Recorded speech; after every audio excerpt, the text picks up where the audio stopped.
सुनना है।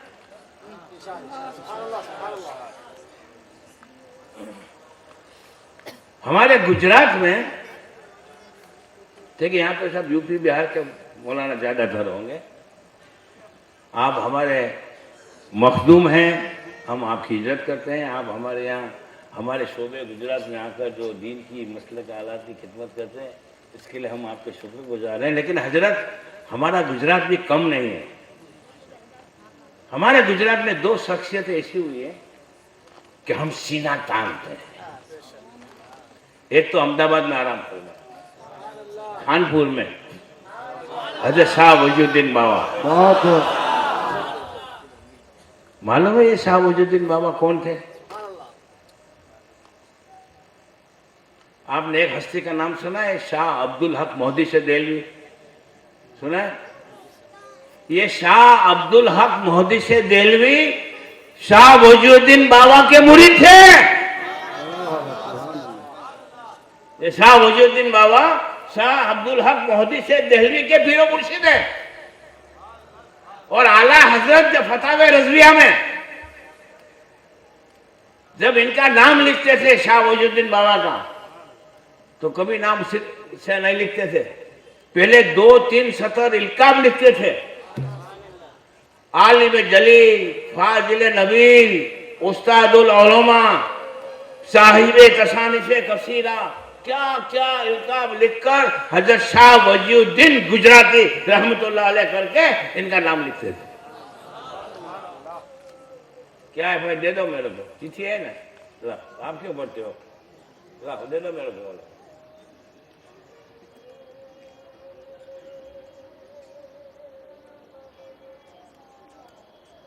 अरे सब जवाब दूंगा, क्या होते चिट्ठियां भेजते हो यार, मत मेरे को चिट्ठी मत भेजो। मैं आ जाऊंगा भाई, मैं ड्राइविंग करता हूं, तुम क्या वैसे गियर बदलते हो? मैं सब ले लूंगा, मसला के हालात में सब कुछ आ जाएगा भाई।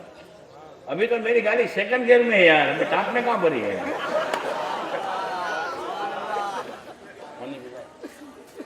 दरूद शरीफ बोलो, अल्लाहुम्मा सल्ली अला। अब कोई चिट्ठी देवे ना, लेना मत, और ले ना तो मेरे को देना मत। यहाँ डिस्टर्ब करते हो, गाड़ी टॉप ग्लास में, आप फिर वापस लो गेयर में पड़ गई गाड़ी में।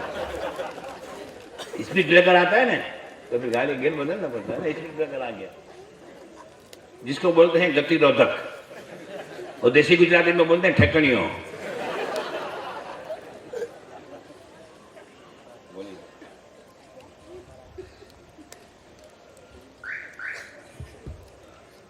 आला हजरत का इल्म सुना। दो हस्ती, एक थे शाह वजूद्दीन गुजराती और एक थे सूरत के हजरत मौलाना वसी अहमद साहब मोहदी से सूरती, है ना। इनका मजार पीलीभीत शरीफ में। और कैसे मोहदी से मालूम है हजरत? आप हाफिज कुरान को सुनते हो ना रमजान में, अल्हम्दुलिल्लाह रब्बिल आलमीन अर्रहमानिर रहीम मालिक यौमिद्दीन इय्याका नअबुदु व इय्याका नस्तईन से लेकर वन्नास तक पढ़ता है ना, ऐसे ये बुखारी की दोनों जिल्दे पढ़ते थे। बुखारी के हाफिज थे। और हमारी जमात में बुखारी शरीफ के हाफिज दो हुए, एक हजरत मौलाना साहब वसी अहमद मोहदी से सुरती और एक हजरत मौलाना अब्दुल समद साहब फफून शरीफ, ये भी हाफिज बुखारी थे, जिनको भी बुखारी शरीफ की दोनों जिल्दें हिफ्ज़ थी। और मौलाना वसी अहमद मोहदी से सुरती को भी बुखारी शरीफ की 2 जिल्दें थी।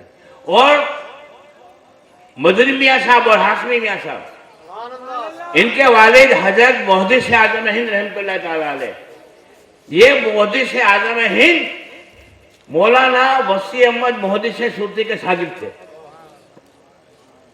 फिर मोदी साहब बरेली शरीफ चले आए। क्यों?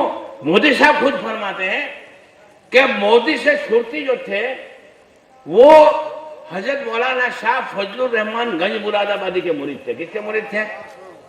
गंज मुरादाबादी। हजरत मौलाना वसी अहमद साहब मोहदी से सुरती जो थे वो हजरत मौलाना फजलुर रहमान गंज मुरादाबादी के मुरीद थे। और मोहदी से आजम हिंद कसौसरी रहमतुल्लाह ताला अलैह मौलाना वसी अहमद मोहदी से सुरती के यहाँ पढ़ते थे पीलीभीत में।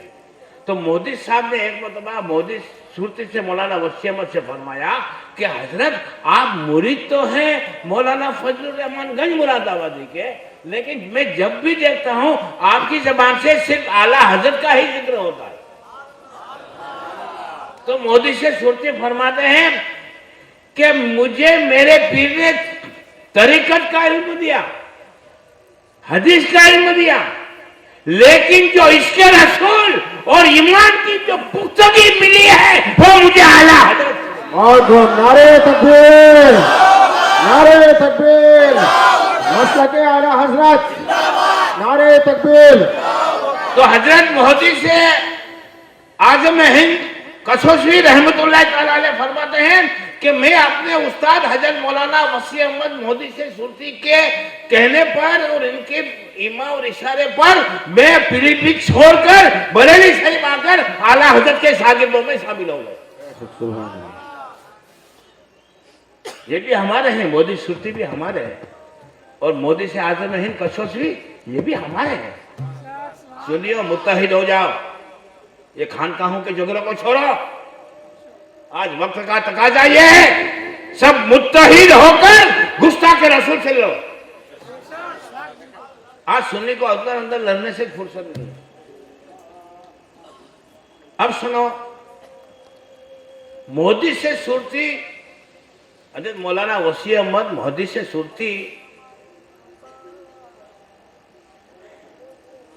पीलीभीत में रहते थे, और पीलीभीत है बरेली शरीफ से कुछ 50 किलोमीटर, बराबर है जरा। तो कभी कभी मोदी साहब बरेली शरीफ आ जाते थे आला हजरत को मिलने के लिए, और मोदी साहब के बरेली शरीफ में मुरीद बहुत थे।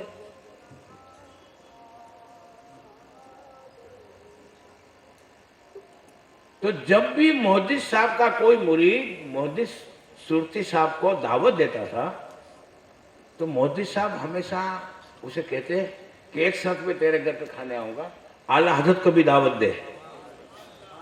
मोदी साहब का विषय, उसका नजरिया ये होता था कि इस बहाने आला हजरत घर से बाहर, क्योंकि रात दिन आला हजरत लिखते हैं, तो मोदी साहब चाहते थे कि थोड़ा मेंटली चेंज आला हजरत को मिले। तो आला हजरत हर दावत में तो नहीं जाते थे, लेकिन कभी कभी कोई खास पहचान वाला आ गया, मोदी साहब लेकर उसको आ गए, हजरत देखो ये आया, आपको आना पड़ेगा, तो आला हजरत कभी कभी चले जाते। अब आला हजरत और मोदी साहब में बहुत ही दोस्ताना ताल्लुक था और बेतकल्लुफी थी। मोदी साहब की एक आदत थी, चाय बहुत पीते थे।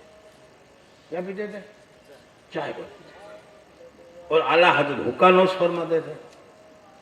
तो एक दिन मोदी साहब ने आला हजरत से मजा में खुश तबी के तौर पर कहा, क्या मौलाना इतना हुक्का पीते हो? जन्नत में हुक्का कहां मिलेगा? जन्नत में आग कहां होगी? तो आला हजरत फरमाते हैं, मोदी साहब कोई फिक्र की बात नहीं है, जब आपकी चाय बनेगी उसमें से अंगारा ले लेंगे।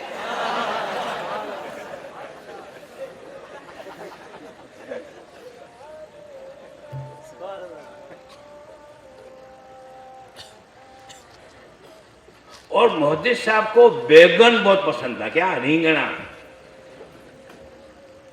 રીંગણાનો ભરથું, ભરેલા રીંગણા, है ना।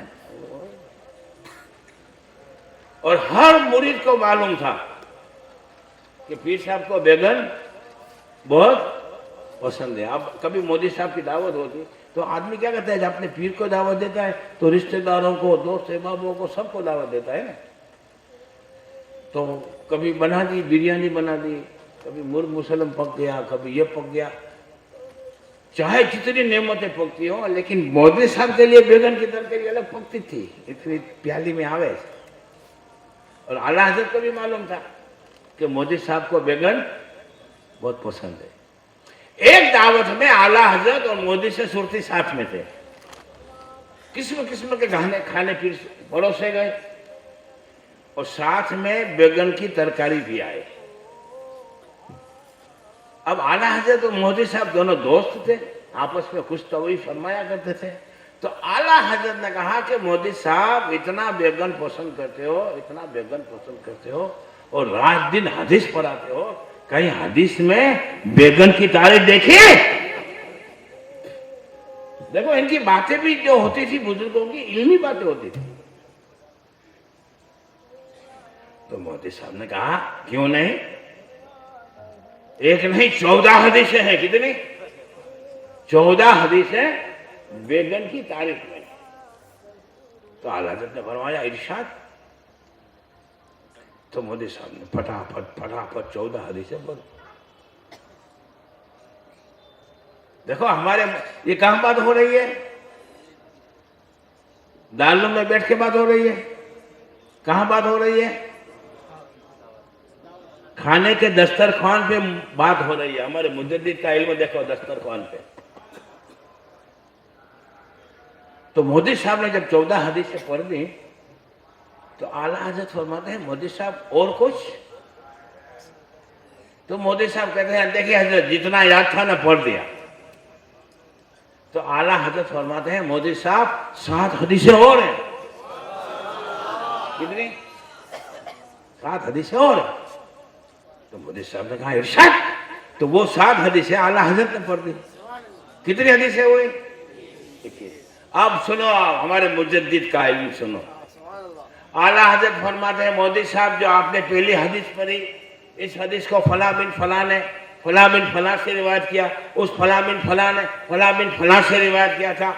इस रावी के ताल्लुक से जो चौथे नंबर पर है उसके लिए अस्मा और रिजाल में मोदी से ने किराम फरमाते हैं कि जब इसकी उम्र 36 साल की थी तो इस रावी ने एक मरतबा बाजार में खुले सर खड़े खड़ खाना खा लिया था, लिहाजा ये मतरूक है, लिहाजा ये हदीस ज़ईफ है। मोदी साहब ने तो सिर्फ मतन पढ़ा था हदीस का, रावी का नाम नहीं बताया था। तो अब आला हज़रत रावी का नाम बताते हैं और हर रावी की हिस्ट्री बता रहे हैं। मोदी साहब आपने जो दूसरी हदीस पढ़ी, ये हदीस को फलाने ने रिवायत किया है, उसने फलाने से रिवायत किया, उसने फला बिन फला से रिवायत किया, फला बिन फलाना ने फला से सुना था। इसमें जो 7वें नंबर का जो रावी है उसके लिए अस्मा और रिजाल में मोदी से किराम फरमाते हैं कि जब इसकी उम्र 42 साल की थी तब इसने चांद की गवाही देने में एक मरतबा झूठ बोल दिया था, लिहाजा ये रावी कज़्ज़ाब है, लिहाजा ये हदीस मतरूक होने की वजह से ज़ईफ है। दोनों हदीस के इसी तरह आला हजरत ने 2121 से हदीस के रावी के नाम बताए, तमाम के ऊपर जिरा फरमाई और साबित कर दिया कि तमाम हदीसें ज़ईफ है। ये हमारे मुजद्दिद का इल्म कहां था? और इनके टपोरी मुजद्दिद का दस्तरखान पे इल्म देखना है।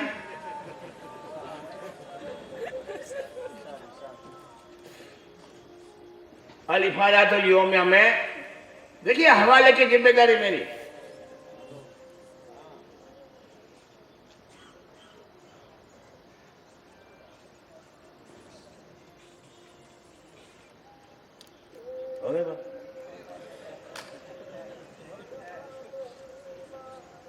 अल इफादात अल यौमिया में लिखा है कि हजरत वाला यानी कि टपोरी थानवी, हजरत वाला की आदत करीमा थी कि जब हजरत को कोई दावत देता था तो हजरत 2 शर्त लगाते थे। कितनी शर्त लगाते थे?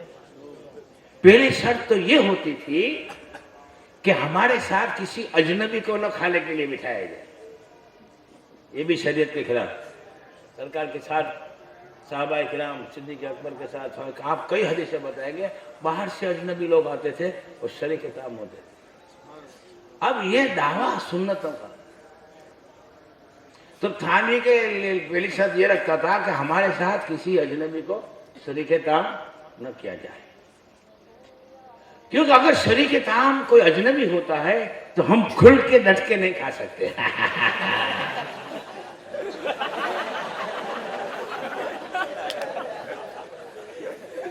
और दूसरी शर्त हजरत वाला ये लगाते थे कि हमें जब खाने के लिए बिठाई जाए तो एक साथ खाना परोस दिया जाए, फिर दरवाजा बंद करके कुंडी लगा दी जाए ताकि फिर कोई बीच में डिस्टर्ब करने के लिए ना आए। अरे वाह पेट का पुजारी।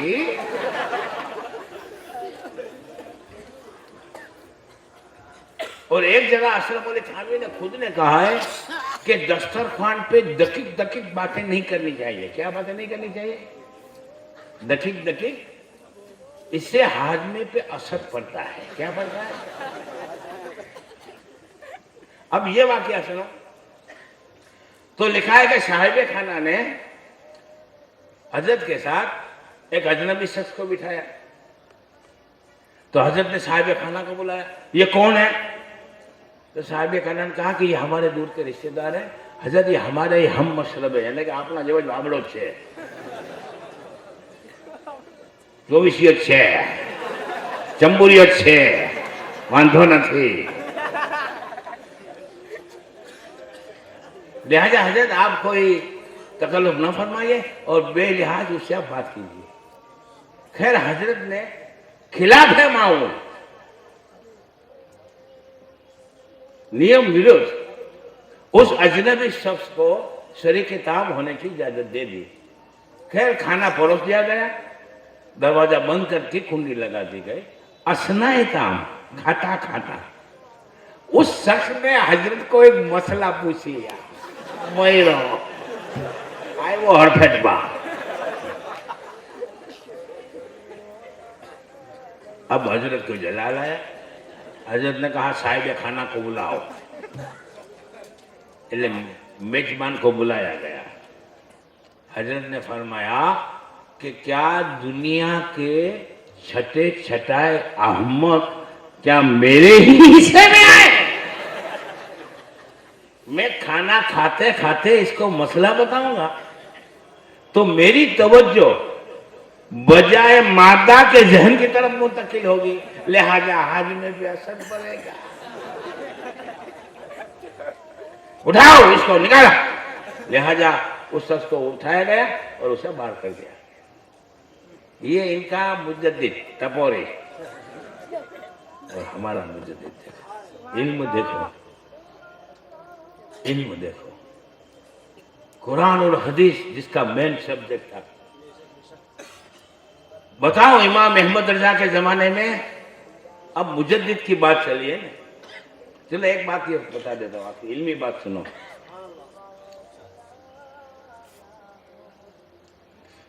एक मसला चला कि कुरान अफजल है या हुजूर सल्लल्लाहु अलैहि वसल्लम। अरे बहुत इंटरेस्ट से सुनो। अब आप लोग तो नहीं समझेंगे, ये उलमा समझ जाएंगे। एक होती है असल किताब और एक होती है उसकी शरह। शरह यानी क्या आप समझे? अजद आपका नाम क्या है? हाँ, आपको एक मिसाल समझाओ। मैंने एक सवान हयात लिखी, हयात अताउर रहमान। क्या लिखी? इसमें मैंने एक वाकया लिखा कि मैं मौलाना अताउर रहमान के साथ एक मरतबा अजमेर गया था। तो हजरत ने अपने साथ टिफिन बॉक्स लिया था, खाने का डब्बा लिया था। और जब हमारी ट्रेन पालनपुर पहुंची तो हजरत ने टिफिन खोला और हजरत ने गोश्त और रोटी खाई। क्या खाई? ये मैंने असल किताब लिखी। किसने लिखी? मेरी किताब सवान अताउर रहमान की शरह एजाज ने लिखी, शरह हयात अताउर रहमान।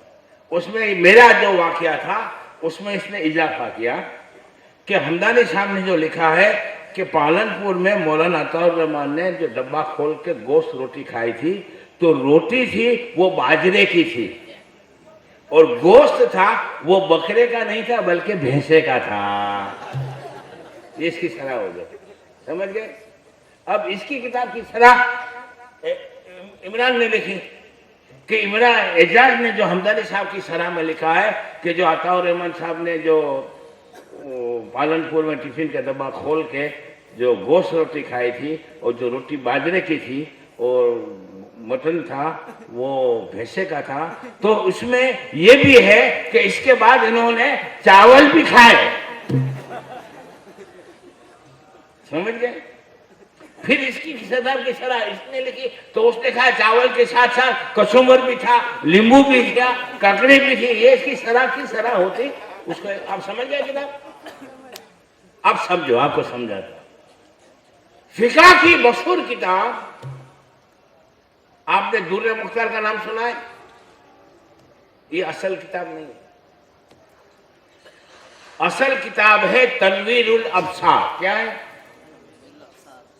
तनवीरुल अब्सार किताब के मुसन्निफ है हजरत मौलाना मोहम्मद बिन अब्दुल्ला अज़्ज़ी तमरताशी। क्या नाम है? हजरत मोहम्मद अल्लामा मोहम्मद बिन अब्दुल्ला अज़्ज़ी तमरताशी। उन्होंने किताब लिखी तनवीरुल अब्सार। तनवीरुल अब्सार की शरह दुर्र मुख्तार, और दुर्र मुख्तार के मुसन्निफ है हजरत मौलाना अल्लामा मोहम्मद बिन अली हस्कफी दमिश्की, और दुर्र मुख्तार की शरह है रद्दुल मुख्तार, और रद्दुल मुख्तार के जो मुसन्निफ है उसका नाम है हजरत इमाम मोहम्मद बिन आबिदीन शामी, और रद्दुल मुख्तार की जो शरह है वो है जद्दुल मुख्तार, उसके मुसन्निफ है इमाम अहमद रजा। अब सुनो एक मसला, शुरू की 3 किताब तनवीरुल अब्सार, दुर्र मुख्तार और रद्दुल मुख्तार में एक मसला लिखा हुआ है। तनवीरुल अब्सार में एक मसला आया कि कुरान अफजल है या हुजूर सल्लल्लाहु अलैहि वसल्लम। तो अल्लामा हस्कफी लिखते हैं कि ला अजदु शैअन फी हाज़िहिल मसअलते लिहाजा अल सुकूतो लाजिमुन। अल्लामा हस्कफी ने तनवीरुल अब्सार में लिखा कि इस मसले में मैं कोई वजाहत नहीं पाता, लिहाजा इस मसले में खामोश रहना लाजिम है कि कुरान अफजल है या हुजूर सल्लल्लाहु अलैहि वसल्लम। तनवीरुल अब्सार की शरह दुर्र मुख्तार में अल्लामा हस्कफी दमिश्की ने लिखा कि जो अल्लामा तमरताशी ने लिखा है वही मैं कहता हूं कि मैं भी इसमें कोई चीज नहीं पाता, लिहाजा इसमें खामोश रहना बेहतर है। दुर्र मुख्तार की शरह रद्दुल मुख्तार के मुसन्निफ अल्लामा मोहम्मद बिन आबिदीन शामी भी यही लिखते हैं, यानी तीनों ने यही कहा कि इस मसले में हम कुछ नहीं पाते, लिहाजा खामोश रहना जरूर। लेकिन रद्दुल मुख्तार की शरह जब इमाम अहमद रजा ने लिखी जद्दुल मुख्तार के नाम से, तो आला हजरत लिखते हैं वलाकिन इन्नी अजदु बेबरकते खिदमते कलिमातिकुम, लेकिन आपके इन कलिमात की खिदमत करने की बरकत से मैं इसमें सब चीज पाता हूं, और वो ये है आला हजरत ने मसला हल कर दिया कि अगर कुरान को अल्लाह की सिफत से के एतबार से लो, अल्लाह का कलाम अल्लाह की सिफत, तो कुरान मजीद अल्लाह की सिफत के एतबार से हुजूर सल्लल्लाहु अलैहि वसल्लम से अफजल है।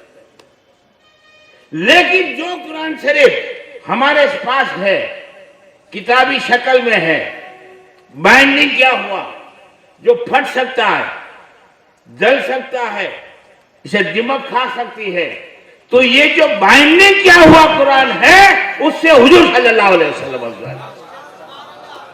मतलब खैर गरम मसाला भी दिखाऊंगा यार, उतावले मत हो यार, थोड़ा सो। और कल से तो एकला गरम मसाला सुनना भी है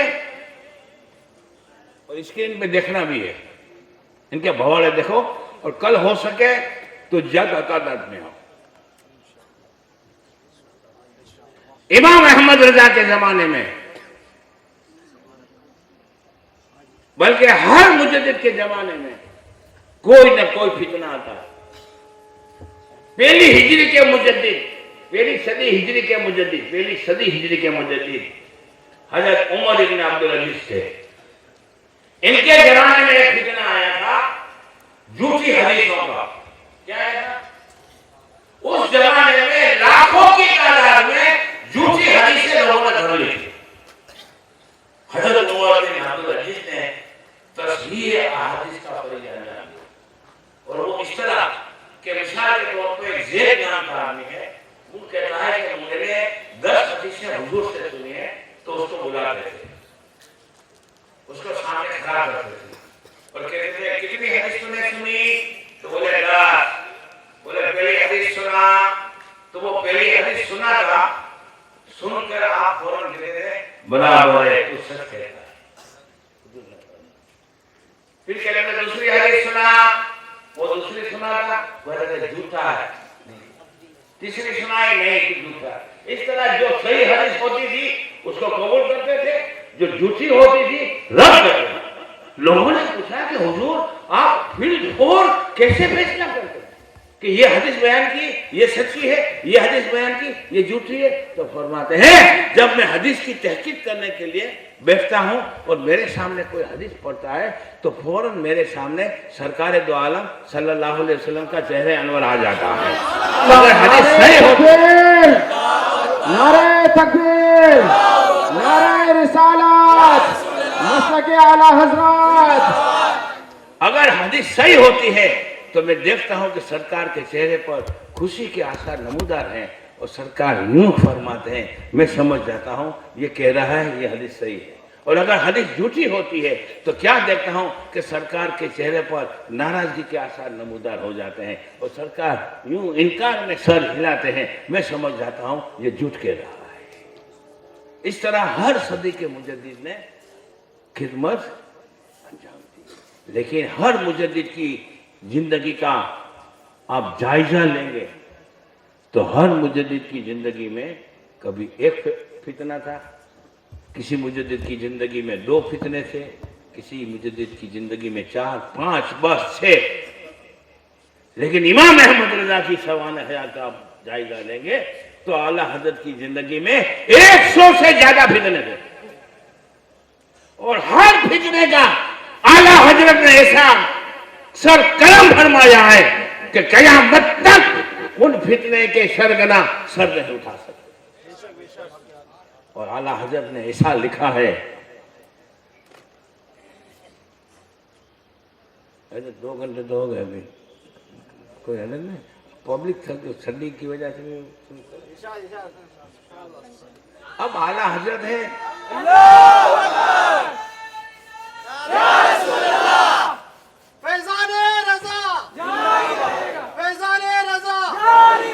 मुनाफिकों पर भारी रहेगा, फैजाने रजा जारी रहेगा, मुनाफिकों पर भारी रहेगा। आगे सब आ गया। इमाम अहमद रजा के जमाने में जो फितने थे और इमाम अहमद रजा ने जो उनका सद्दबा फरमाया है, हम आला हजरत का एहसान कयामत तक नहीं चुका सकेंगे। आला हजरत के एहसान का हम बदला नहीं चुका सकते। देखिए आपको मैं बता दूं, अंग्रेजों के ईमा और इशारे पर वहाबियों ने मुसलमान के 2 जरूरी बातों पर अटैक किया। पहला जो अटैक था वो अकायद पर था, एतकाद पर, और दूसरा जो अटैक था वो उनके मनासिब और अमल पर था। पहला अटैक क्या आया? अकीदे पर, अल्लाह झूठ बोल सकता है। यकरोजी में इस्माइल दहलवी ने लिखा, फतावा रशीदिया में रशीद अहमद गंगोही ने लिखा, बल्कि रशीद अहमद गंगोही ने तो एक मुस्तकिल फतवा भी दे दिया कि अल्लाह झूठ बोल चुका, माज़अल्लाह। तब बरेली का इमाम खड़ा होता है और सुबहान सुबह अन ऐबे किज़बिल मकबूह नाम की किताब लिखकर इनकी धज्जियां बिखेर कर रख दी। दामाने बागे सुबहान सुबह ये किताब लिखी और साबित कर दिया कि हम जिस अल्लाह को मानते हैं वो अल्लाह हर बुरे काम से, हर ऐब से पाक है। झूठ बोलने वाला तो वहाबियों का खुदा होगा, वहाबी का खुदा झूठ बोल सकता है, ईमान वाले का खुदा कभी झूठ नहीं बोल सकता। आज तक सन हिजरी 1308 में आला हजरत ने सुबहान सुबह अन ऐबे किज़बिल मकबूह किताब लिखी है। कितने साल हुए? 120 साल का अरसा हुआ तकरीबन। आज तक दुनिया वहाबियत आला हजरत की उस किताब का जवाब नहीं लिख सके। दूसरा हमला आया, नबी को इल्म गैब नहीं। बड़े लिखे इमाम खड़ा हुआ, इल्म गैब के उन्वान पे 14 किताब लिख लाए। अद-दौलतुल मकिया का तो आपको सुनाया था ना, आला हजरत ने